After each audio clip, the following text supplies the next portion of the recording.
Hello and welcome to Makers.dev episode number 42. Chris, hey, how you doing? Hey, how's it going? 42, the answer to life, the universe, and everything. That's correct, yes.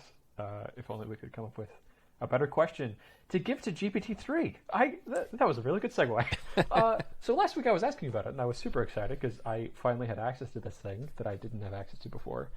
And after playing with it for like an hour, I sort of came to what I now see, I think, is the position that you were in last week of like, this is really cool, but I'm not quite sure what to do with it. It's some of the things it was doing were just astounding to me. Like, I did the demo that we talked about last week of, having a shopping list or a packing list, and it was able to give me suggestions that fit in order. But they weren't useful. Like, it was sort of just like, oh, good job, little 2-year-old. You have completed this list. Yes, that is correct. That's a correct answer. But I can't use that yet. Like, you need to grow up a little bit more first. Am I correctly portraying what your opinion of this thing is? That it's just like cool, but not directly useful. Yeah, it produces very interesting output, but it's also often slightly wrong in strange ways, or not useful, like you said, or it'll so that's why a lot of the tools that use it, they'll present like 5 different options to the end user, and so it's not like GPT-3 is writing a blog post. It's like, here are 5 ways you could start a blog post, and then you kind of pick the one, because out of 5 there probably will be one good one. So yeah, it's a very interesting tool. I'm excited to see how it progresses, but it's just a little wrong, just enough to make it not quite useful in a lot of ways. Yeah, I think attaboy.dev is sort of a perfect application for this because it's nothing mission critical. If you respond to something that doesn't make sense, it'll sort of just be like amusing. People aren't going to ask for their money back because it wasn't encouraging enough. If anything, they'll screenshot it and post it on Twitter, and like that'll be a good marketing thing. But I was amazed at how quickly I could make something like that just by writing a prompt, just by specifying the problem as like, this is a conversation between someone and their helpful, encouraging friend, and then that solved the problem. Okay, we have a thing now that responds encouragingly and sometimes specifically, sometimes in ways that makes an uncanny amount of sense to things. And so it's in another 20 minutes of work, I feel like I could hook this up with the groundwork of just the framing of everything else in the system. So that's kind of cool. And I like that I know that this is a thing and that this is a tool. Oh, one thing I'd love your take on. I saw reading the documentation there were 2 endpoints I was surprised by. The search endpoint and the answers endpoint. Both of them let you provide your own documents, and then it searches and comes up with the answers based on what's in the documents that you uploaded. Have you played with those? That seems like it would be much more useful of like uploading your own notes, and then you can like query what you had already written about something. Yeah, I haven't played with that. That'd be really interesting to play with. Actually, I think I heard about those, but forgot to go mess with them while I was still on my free trial. I would make sure to figure out if you have to pay per token for everything you upload as well, or if it's just the generation. Because if you have to pay for everything you upload, that would be very expensive. If you uploaded a whole bunch of stuff, because a token is basically a word, and so yeah, if you uploaded a lot of text, it may cost a lot of money, or it may not. You may only have to pay on generation. I'm not sure. Noted. Okay, I'll check that before playing with it. Thank you. That starts becoming much more interesting because like I've been taking notes in this Zettelkasten system for a long time, and I take notes on like every call that I have and every book that I read, and ideas that I have and like walks that I have, and so I feel like a substantial amount of my thinking now is in this format that if I could just upload it to this thing and be talking to an echo of thoughts that I've had in the past, that would be really cool. And I could imagine that being much more useful than like, okay, I'm going on a trip. I'm bringing a hat, and I'm bringing a shirt, and I'm bringing shoes, and what else am I bringing? A suitcase. Yes, that's correct. I am bringing a suitcase. I wasn't going to forget that, but yes, that's... yeah, okay. Cool. I have two other projects I want to talk with you about. But what did you get up to this week? I think you're in full student mode right now. Any other juicy homework problems? Yeah. So I mostly worked on my master's classes. I finished my lab, my C++ threading lab, which was threads are difficult, which is why I'm taking the class about them. But so C++ is I sort of hate lots of things about it, but I actually kind of like it. It's certain things anyway. It's really neat to be that close to the metal. It's really neat to it runs super fast, which it should, because there's no no buffer between you and the real, there's no just-in-time compiler or anything like that, right? It just works. But it also you can shoot yourself in the foot super easily. There is this one. It was supposed to write to an output file, and you have to provide an argument for it to write to the output file, and I didn't provide that argument, the file name. So it was just writing in the same directory, whatever, I don't know where it was pulling the bytes from, but it was pulling the bytes from somewhere and making that the file name. So it was lots of Unicode files that were being produced. Oh. And it's just an example of how, if you're not careful, you're going to read or write to some memory that you don't mean to. So, yeah, stuff like that. And then the next lab is the CUDA lab, and that one looks like it's going to be a lot of work, more than the C++ lab even. CUDA is very confusing. It's a different kind of programming model, and I'm looking forward to it, but it's going to be a lot of work. I despise C++. I recognize that, yes, it's closer to the metal, and so you can do things much faster, but man, dealing with pointers and memory leaks and things that you just I don't even have to think about that in JavaScript or Ruby. I have to work to try to be accessing the memory. I very much like the higher level of abstraction of just, okay, no, manage memory for me. I don't want to have to think about this. And if I don't provide you the file name, give me an error. Don't just randomly read right. bytes of memory. I have talked to a few people who are interested in learning to code, which you absolutely should. Incredible, useful skill. And a few of them have said that they would like to learn C++ first because they heard that that's good for video games.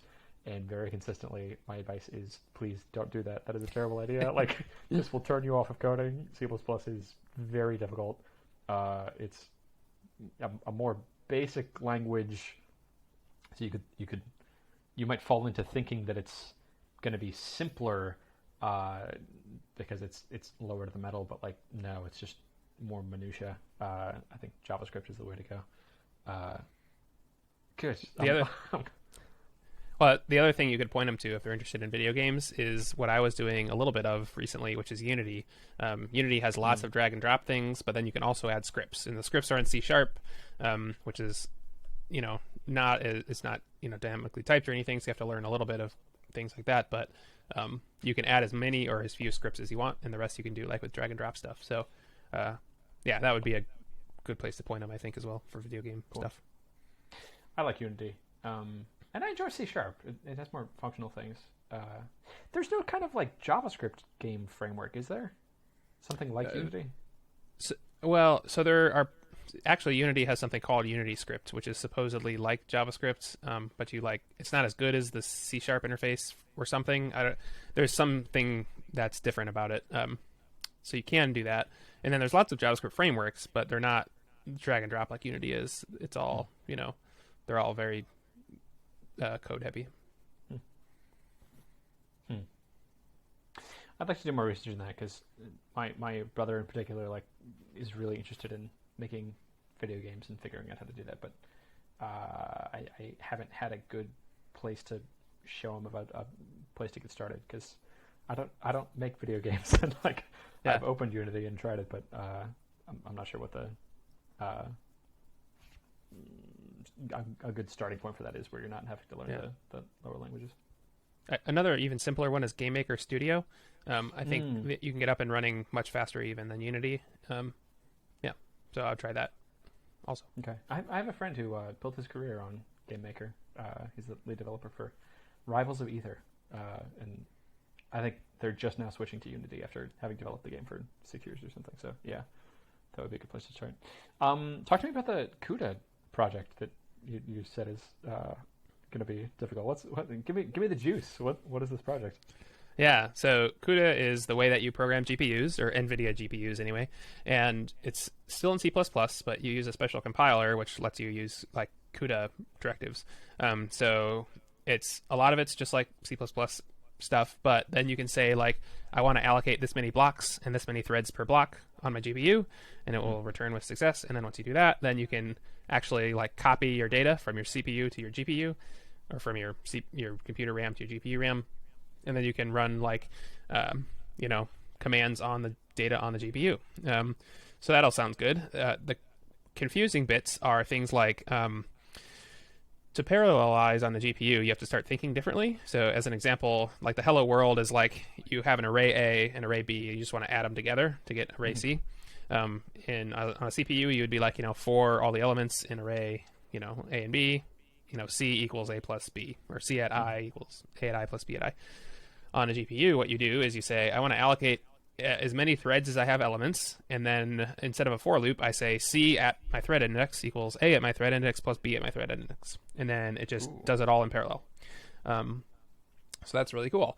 That's easy for a single for loop case, but what happens when you start having multiple threads and you have to synchronize like different steps, and you have to copy some things back to the CPU, but not every, you don't want to copy everything because that would be too much data going back and forth. So it's going to get really confusing, and the lab is complicated because it's a k-means lab. K-means is it's a pretty standard machine learning like algorithm to like group things into groups.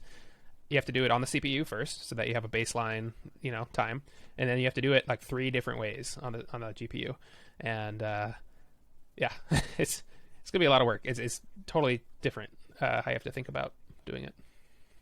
Oof, I'm trying to think even of your the assignment you had last week of making an array that's the total of the array up to that point. Yep. Okay, so to do that, the algorithm you had was you treat it as a tree, and you sum each thing. You sum each pair of things and then go up By power I've 2. lost it. you sum like the neighbor, so that's the next door, and then you sum 2 away, then 4 away, then 8 away, then 16 away, and then you do it in reverse to get the in between things. Yeah. Okay. So for that, you would launch like a thread per item, I guess, and then I don't even know yet. A thread per item, and then you would divide your threads in half each time, and then I don't know. Oh man, have fun. Yep. I can see this being very useful in like understanding that when you're calling things in TensorFlow, it's not black magic. It's just linear algebra and knowing exactly how you're going between the CPU and GPU. But man, this seems like something that I would want to power through and be like, okay, I get it. Like, it's all just math. Let me just use the API again now. Yep. Cool. That's cool that you're getting a lower level perspective on that, though. Like, that is something that I feel like is frustrating to me right now. Is a lot of the stuff in TensorFlow just feels like black magic that I don't understand. And if I had a better understanding of how GPUs were working and how those lower level algorithms were happening, I feel like I could make better decisions of like, the type of loss function I'm doing. I still don't understand that at all. I know that there are different loss functions and that they work in different ways, and that's where my understanding stops. Otherwise, I'm just like, which one do you want me to use for this example in the book? Okay, I'll use that one. I don't know why. Is that something you understand currently? Do you have a grasp of loss functions and like why you would use one over another? I have a pretty good understanding of it now. Yeah, after doing enough things. Yep. You basically. I won't go through all of them now, but it depends on the type of problem you're solving. So classification versus regression, and then how many it also depends on the final activation that you want to use. So sigmoid versus softmax versus regression. Any of the ones for regression. So there's really like 3 big ones, and if you know the 3 big ones, then yeah. And then you can have custom loss functions, which are more confusing, but actually really powerful once you understand them. So. How did you learn what those were? Did you read a book about this? Did you just, as you were going and you stumbled into the problem of that the solution here might be finding a different loss function, and that's the point that you did it? Okay, here's what I'm asking. Did you learn those just in time, or did you learn those from some sort of a curriculum academically, and then having that base level knowledge you were able to use it? So a little of both. So I learned it from like YouTube videos and tutorials and stuff, but then I really didn't fully understand it until I started doing the Kaggle competitions. And eventually in the Kaggle competitions, I wanted a custom loss function. So I was like, because I knew what I wanted, and I was like, okay, I got to figure out how to get this custom loss function that I actually want.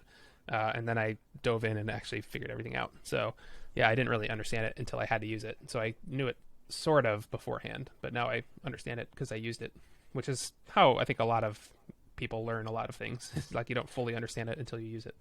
Yeah. Okay. I feel justified then in not knowing the difference between loss functions. I'll wait until this is an actual problem, and then I'll learn it just in time. I have a algorithmic problem that our conversation last week partially helped me solve, and I'm pretty Cool. proud of it. So I have been really interested in this problem of building a better ebook reader. I think this is something we've talked about a few times before. I'm calling it tree books because the base premise is like it feels to me like a book is organized hierarchically, and right now it's organized linearly. And so and there's also a better methodology of reading a book that I got from a book ironically titled How to Read a Book, where you're doing summarization at successive levels of abstraction. So you summarize things at the level of the paragraph, and then once you've summarized all the paragraphs in a section, you summarize the section, and then once you've summarized all the things in the section, you summarize the chapter, and then once you've summarized all the chapters, you have a summary of the whole book. And the method encourages you to like make several passes of the book at different levels. So like first you just read the table of contents, and then you skim through at the next level of the headings, and then you go through and read things and or skip around for things that are interesting to you. So all that to say, like I'm very interested in this problem because reading more books is a thing that I'd like to be doing more of, especially now that Deploy Empathy is out. This felt like a perfect opportunity to pick this project back up. And it's a very interesting technological puzzle to be treating something as a tree. And the problem I ran into was, man, tree traversals are really deceptively hard. Like, Yeah.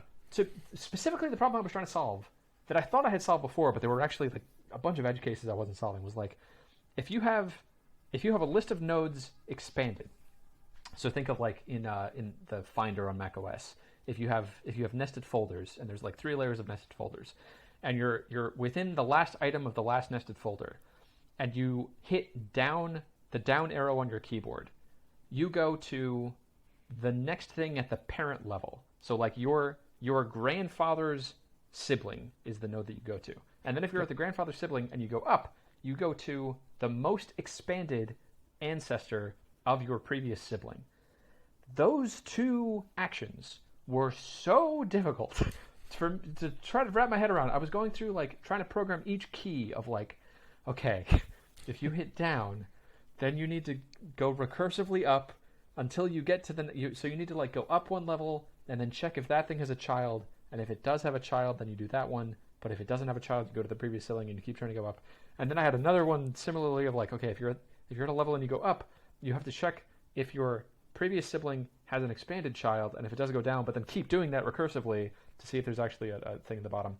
And from our conversation last week on you, which I guess I didn't even fully understand, of you like summarizing the things in an array by breaking it up and doing that recursively, I had the thought like, oh, from a computer science perspective, how would I do this? And I remembered tree traversals were like a thing that I studied in data science, and the first thing I Googled was like, tree traversal algorithm? And the first thing that came up was, oh, you can, here's the algorithm to go through a tree in order. And I realized, if I just pre-compute what is this tree in order, and then I recompute that anytime a list is expanding or collapsing, then it becomes trivial. Then it just becomes, okay, where am I in the in order list? Go to the previous index or the next index if I go up or down. And then it was fixed. And so now I have this app that I can now use the up and down arrows to go through Michelle Hansen's book, Deploy Empathy. And it's very exciting. And it's all in Firebase. And I felt like I did a good job. And so I think I just wanted attaboy. Yes, Christian, you correctly were able to use computer science to solve an actual problem. Yeah, that's super cool. Yeah, tree traversals can be deceptively hard. So good on you for getting the in order tree traversal printed. Yeah. I think what you described is sort of like a threaded binary tree. I kind of remember that from school. So I think you sort of that like what that does is it keeps the references from the nodes to the next thing. And so like if you had like a million node tree and you didn't want to recompute all the things every time it changed, then I think a threaded binary tree or threaded tree might be what you wanted. Yeah, I don't really remember much much about that. Yeah. Recently, I had to actually do a tree thing too, where I was sort of accidentally found myself with arrays nested inside of arrays, and I had to traverse that sort of like a tree, and it broke my brain a little bit. So yeah, good job. Computer science is hard. Yeah. I wish I had asked you about this last week. Yes, a threaded binary tree. I think it like keeps pointers to the next and previous thing. Yeah, this is exactly what I would want to do. Well, so here's the problem. It's a little different. Expanding and collapsing. Well, no, because I guess then I would just need to change 2 pointers. So if I collapse a node, I would just need to change, for the node that I collapsed, I would need to change what the next node is. And then for the node that it points to now, I would need to change what the previous one is. Okay.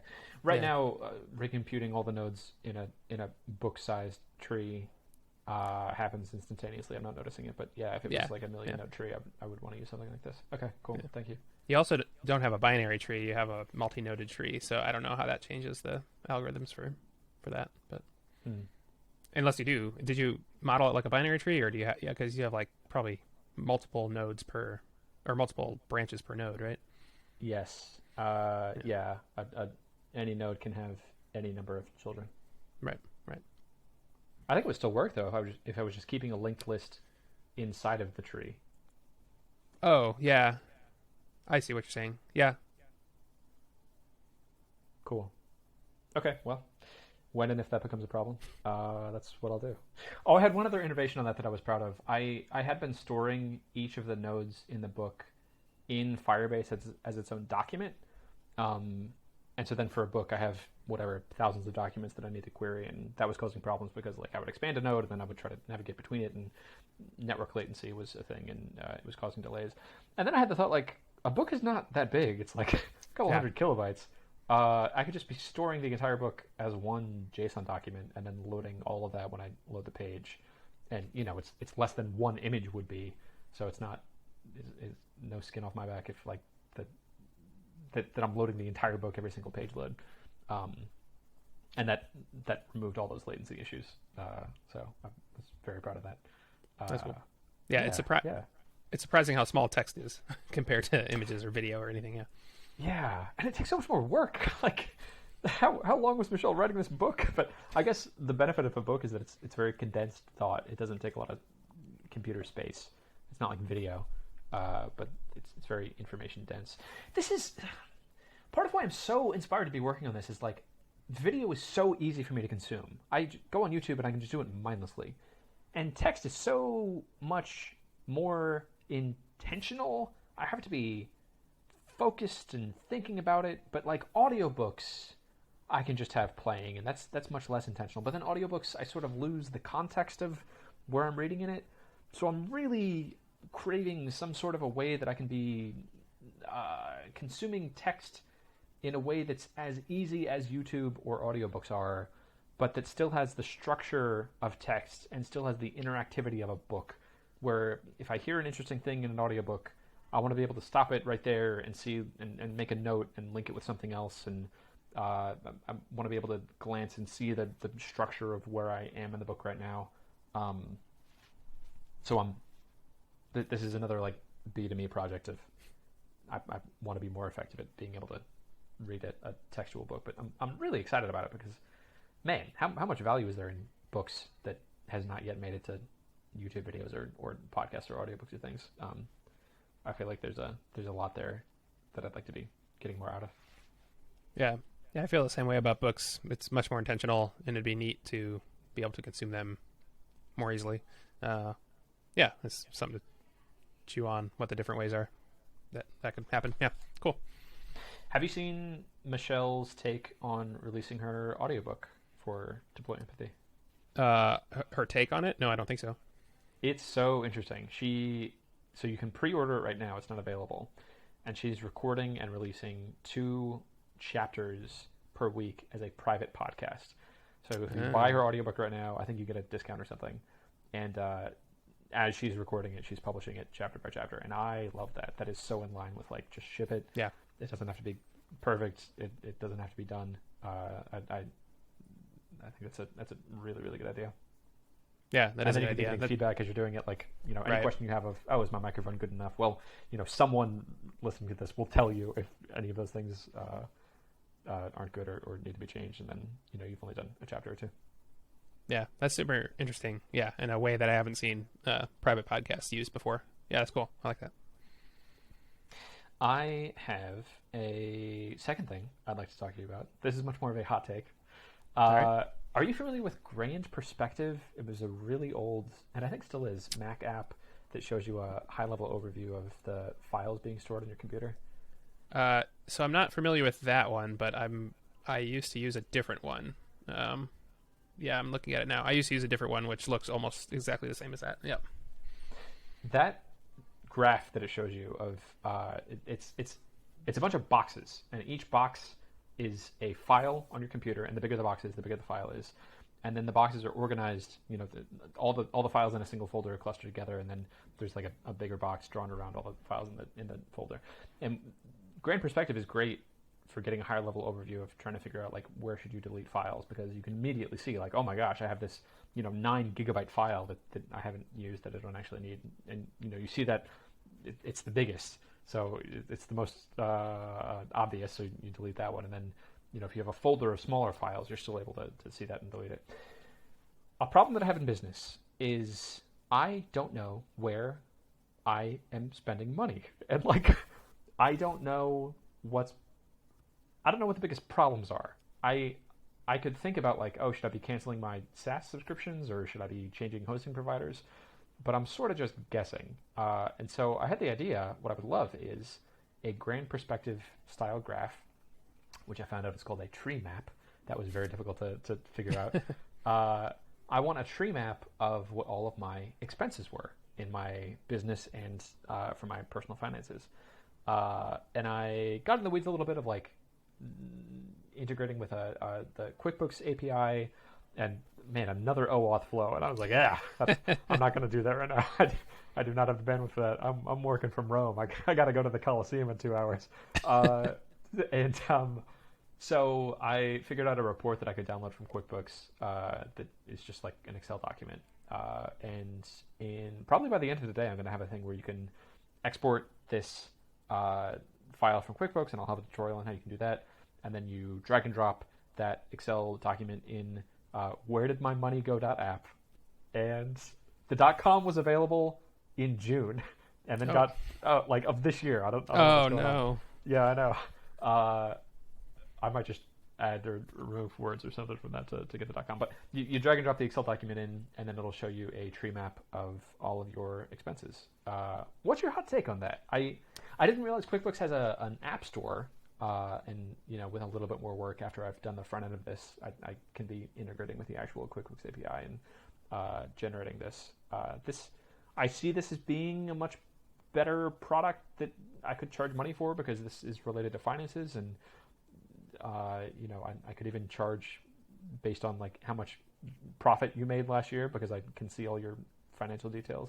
I'd love your hot take. What do you think of where did my money go to that? Yeah, so I think this is a great idea. I have used these kind of tree maps before, for disk space, and it always provides something surprising. And then I've seen apps before that show you where your personal money has gone, but it's always just like a spreadsheet, right?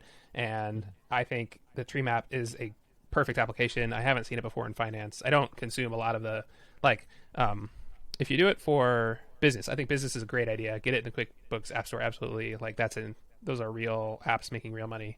And then if you ever decide to do it for personal finance, which would be a lot harder because you'd have to integrate with Plaid or something, and it'd be harder. But there's built-in audiences for anyone who watches like the I Will Teach You to Be Rich or You Need a Budget or any of those, anyone who hangs out in those kind of circles will also probably be interested in something like this. Yeah, I think it's an awesome idea, and it's something I haven't seen before for finance. Cool. Very good feedback. Thank you. I was afraid you would say, "Oh, don't you know, Christian? QuickBooks already shows you a tree map in it." It might, but I don't think it does. I mean, I don't use QuickBooks, so I don't know. But okay. Yeah. What do you use for business accounting? What format? If I was trying to get all of your expenses so I could make a graph for you like this, how would I do that? I use my Chase credit card statement. Right. Yeah, my business is very simple, and so like everything goes on the business credit card, and my like payroll is through my accountant, so I get so that is a separate like thing. But yeah, my business is simple, so I would not be a good user of this because I think I have a very limited number of charges every month, and I just go through them by hand.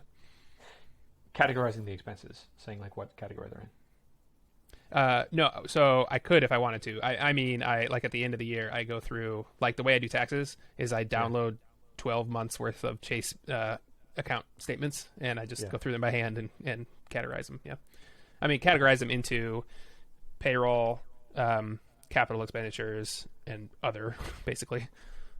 Yeah. Okay, I have a question I'm a little ashamed to ask you that I've been delaying having with my accountant because I don't want to admit that Sure. I don't know this. Why are we categorizing expenses? Why is this the thing we do? So you don't have to. The only thing that you may want to do or have to do maybe is any large capital expense because you have to depreciate that.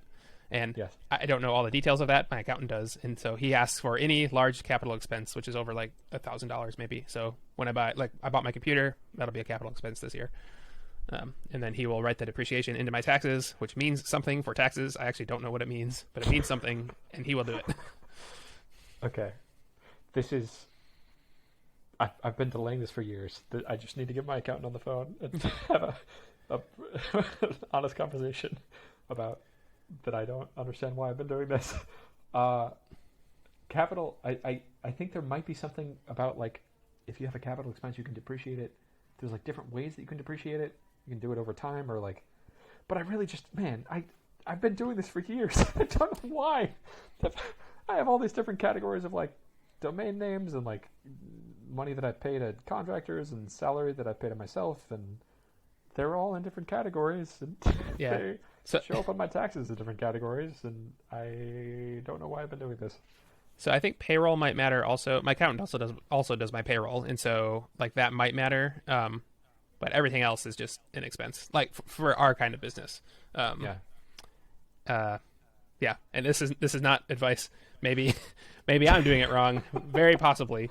But from my understanding, like with one employee and like virtually no expenses, that's how my accountant said to do it. So, man, if the only categories that actually mattered were salary and capital expenses and other, I would be at the same time so angry and frustrated and also so relieved because I've spent so much time looking at an expense just being like, man, is this a financial service expense or is this something else? And like Googling what are the definitions of those, and then realizing that I don't know the lower level thing of why this even matters or if it matters. There's a big old pocket of anxiety wrapped up in here. Oh man. Here's what I want to do. I want to talk to my accountant. I want to be like, give me the sanctioned advice on like what I actually need to be doing here.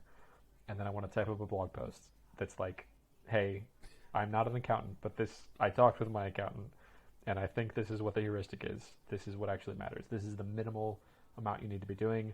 And here is what would happen if you did this incorrectly. So I can imagine like maybe the reason that keeping track of salary is important is that, okay, well, from salary, that's how you calculate payroll tax, and that's how you calculate how much you can contribute to a SEP IRA or something. Yeah. And like, here's why you need to keep track of capital because you can depreciate in these two ways.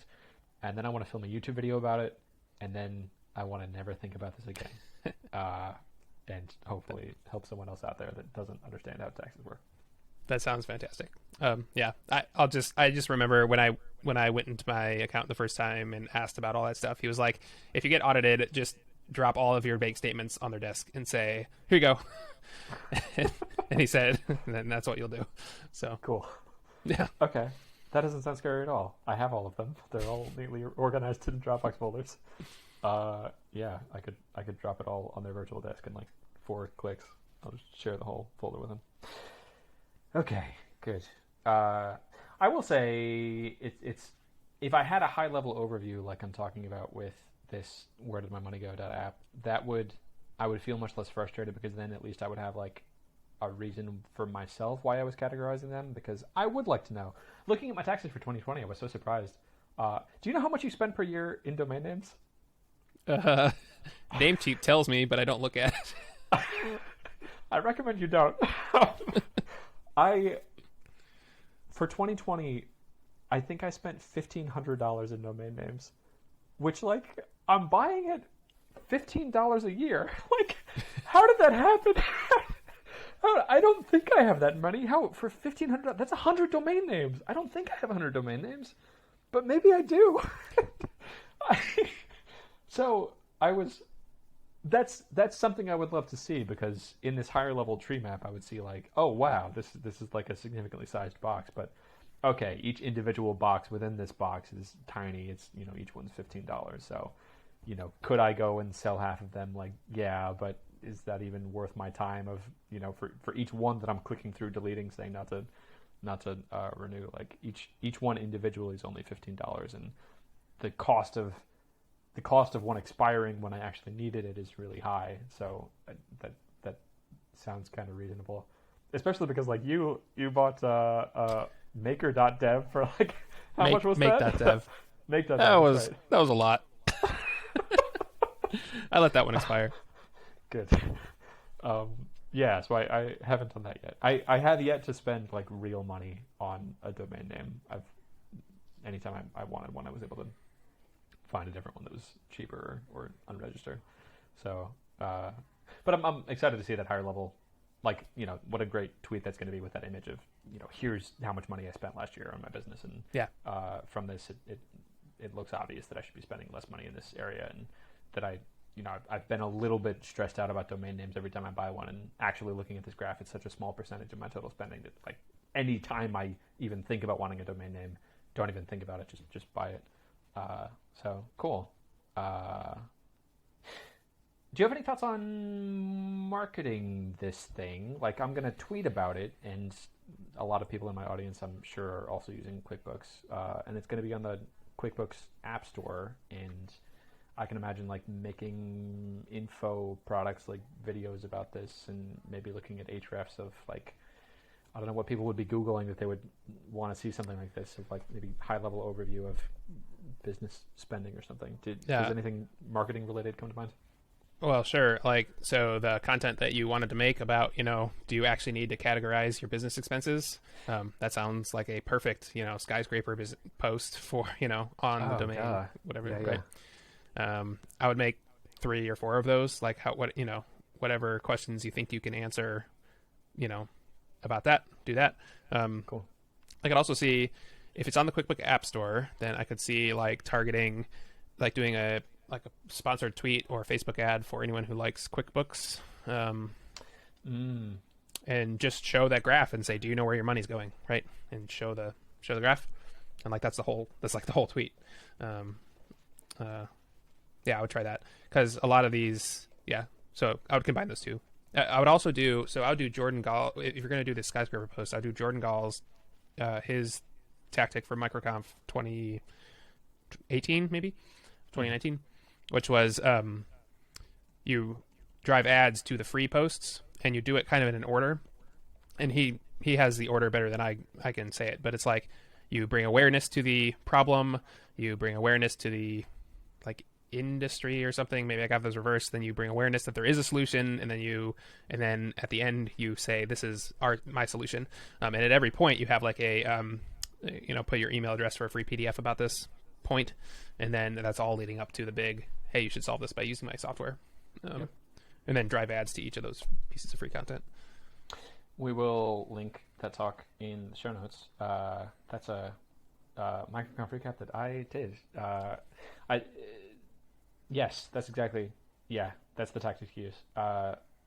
From that talk in particular, I remember being blown away. He had 5 blog posts that like linked back to this one blog post, and yeah, they were like in series of what each one was doing and landing it to being able to convert. And he turned $4,000 in Facebook ads into $348,000 in ARR. And like, my gosh, dude, that's just printing money. Can you do that again? Can you do that 10 more times? Yeah, that's. I love the idea of targeting people who like QuickBooks because this is a product for anyone who uses QuickBooks. I want this to be just like a one-click thing of if you use QuickBooks.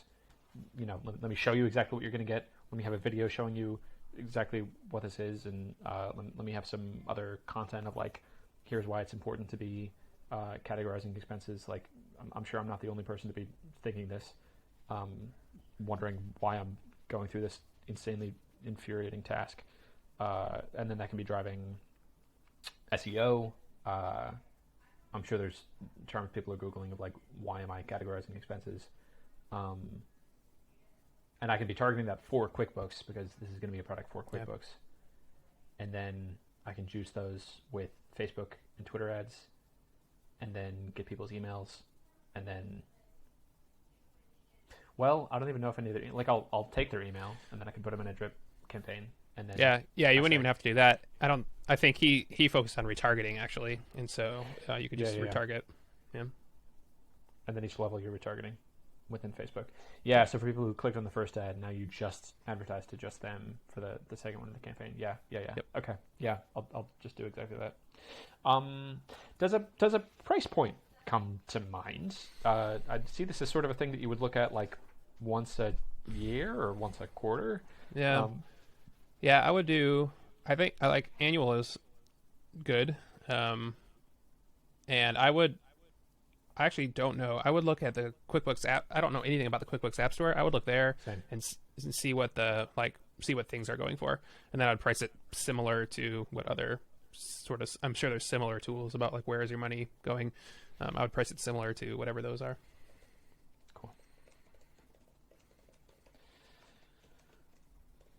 That is very good advice. I was also surprised to see that there was a QuickBooks App Store. I'm a little spooked actually to search it and see like has someone else already done this exact thing. But I think even if they have, it would be useful just to go through the exercise.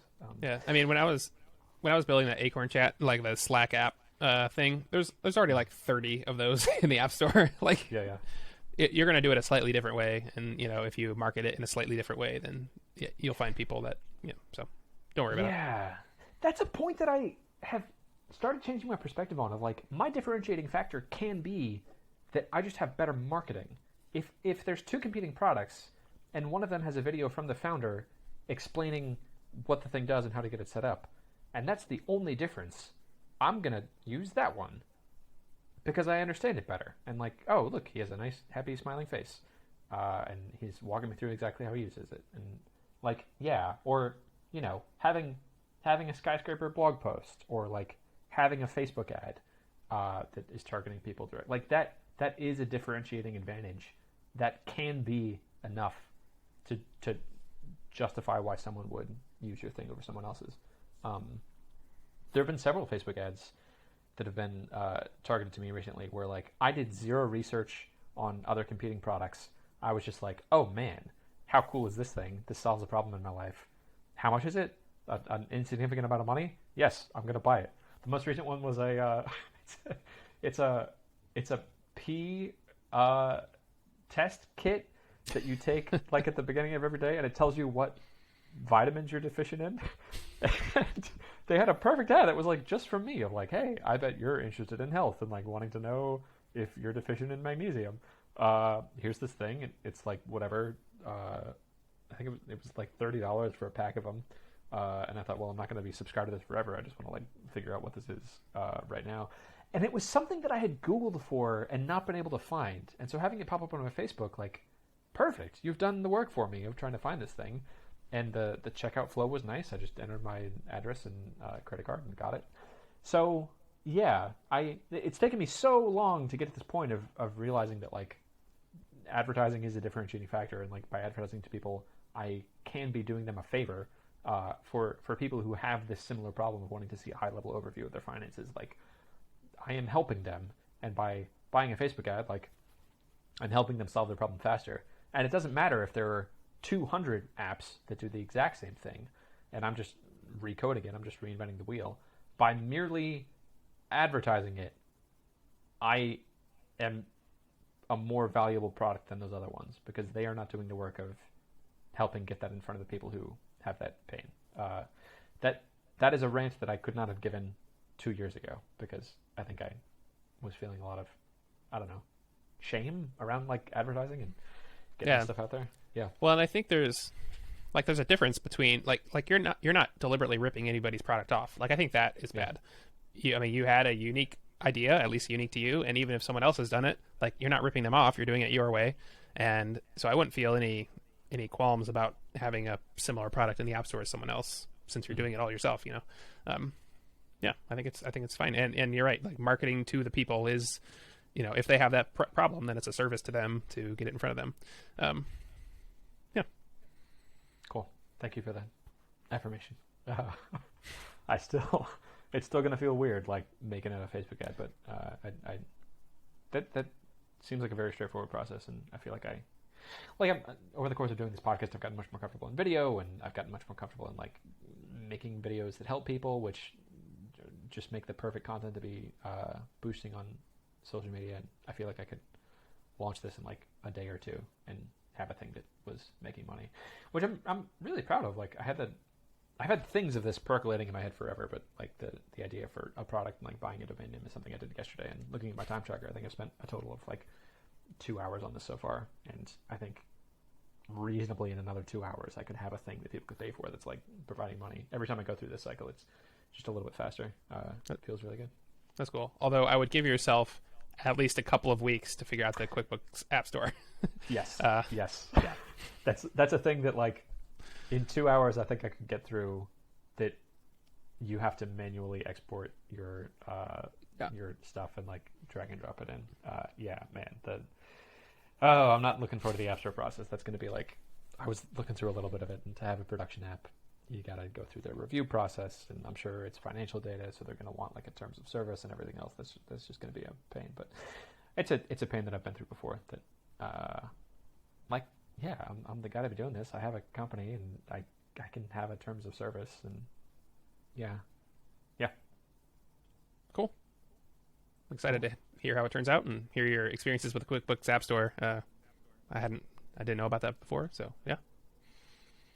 Once I get in, there may be other things like once I go on the safari of like what other problems do people on QuickBooks have that I can charge stupid amounts of money for a trivial amount of work after I've gone through this process of like already getting approved. I think that'd be fun. Yeah, I'm also excited. Chris, that's all I got. That's all I got too. Then I will see you next week. Goodbye.